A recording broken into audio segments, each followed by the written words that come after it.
언제 어딜 가나 사람들이 붐비는 고속터미널역, 일명 고터로 통하는 이곳에는 지하상가, 신세계백화점, 꽃시장, 메리어트 호텔, 센트럴시티, 여기에 하루 약 100만 명 이상에 달하는 유동인구도 있습니다. 그 중에서도 황금라인 지하철 9호선 고속터미널역은 마치 오페라 극장에 들어온 듯한 기분을 느낄 수 있는 아치형 천장으로 영국 토목학계의 메달을 수상하였을 뿐만 아니라 미국, 일본, 중국 등 각국 터널 전문가들이 공사 진행 과정을 견학할 만큼 놀라운 한국의 기술력과 창의성이 숨어 있다고 합니다.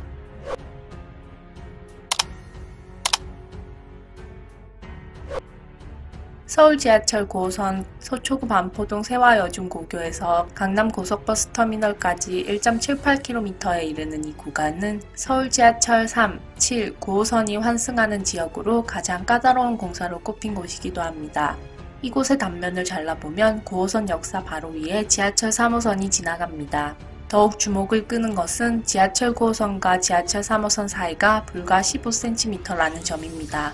고속터미널을 비롯해 신세계백화점, 센트럴시티, 메리어트 호텔 등 대형 건물들도 지하 공간에서 거미줄처럼 연결되어 있어 건설 사상 최대의 난공사로 꼽힌 것이죠. 설계와 시공을 동시에 진행하는 터키 공사로 고도의 기술력도 필요했습니다. 이 공사를 맡은 건 바로 쌍용건설이었는데요. 쌍용건설이 공사를 맡았을 때 회사 안팎에선 과연 공사를 할 수 있을까 하고 의문포를 다는 사람이 많았습니다. 공사 현장은 하루에도 수십 번씩 지나다니는 지하철 3호선 소리를 들으면서 공사를 진행해야 해 피말리는 긴장의 연속이었다고 합니다.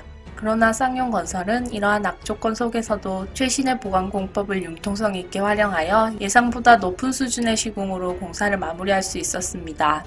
지하철 공사에 사용되는 일반적인 보강공법은 지하철 이동 방향으로 튜브 형태의 수십 개의 관을 일렬로 설치하고 그 안에 슬래브를 넣어 위에서 누르는 하중을 지탱하는 일명 튜브 공법입니다. 쌍용건설은 우선 튜브 공법으로 1차 보강 공사를 했는데요. 하지만 튜브 공법만으로는 하중을 버틸 수 없고 공사를 위한 공간을 확보할 수 없다는 판단에 따라 제2의 보강 작업에 착수했습니다.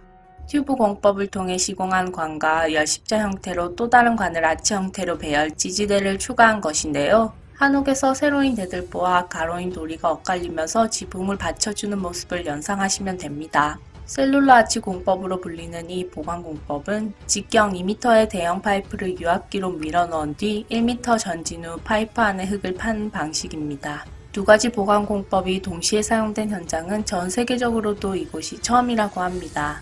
이런 이유로 전세계 토목 전문가들은 수시로 현장을 방문해 기술 노하우를 습득하기도 했다고 하네요. 쌍용건설은 여기에 주변 시설물에 영향을 주지 않기 위해 이중의 보강 작업과 함께 30대의 진동 계측기를 설치해 미세한 진동까지 체크했습니다. 그러나 또 한 가지 문제점이 있었는데요. 도심 지하철 공사의 가장 큰 애로사항, 바로 지역 주민들의 민원이었습니다. 공사 초기 현장 사무소가 있는 상가로 지역 주민들이 수시로 찾아와 하루 일과의 대부분을 민원 해결로 보낼 정도였다고 합니다. 쌍용건설은 민원을 최소화하기 위해 야간에 건축 자재를 운반했고 발파 작업도 소음 전달이 가장 덜한 낮 시간대를 이용했습니다. 그 결과 쌍용건설은 공학적 창의성과 한 건의 사고 없이 공사를 수행한 점이 높게 평가를 받아 여러 언론 매체들로부터 신기의 기술력이라고 찬사를 들었으며 서울시 도시기반시설본부로부터 아름다운 정거장 선정, 대한토목학회에서 선정하는 올해의 토목구조물 대상 수상, 세계적인 건의의 영국 토목학회로부터 브루넬 메달을 수상하는 등 기술력을 세계적으로 입증할 수 있었습니다. 앞으로도 더 멋진 대한민국의 기술력을 세계적으로 뽐낼 수 있었으면 좋겠습니다.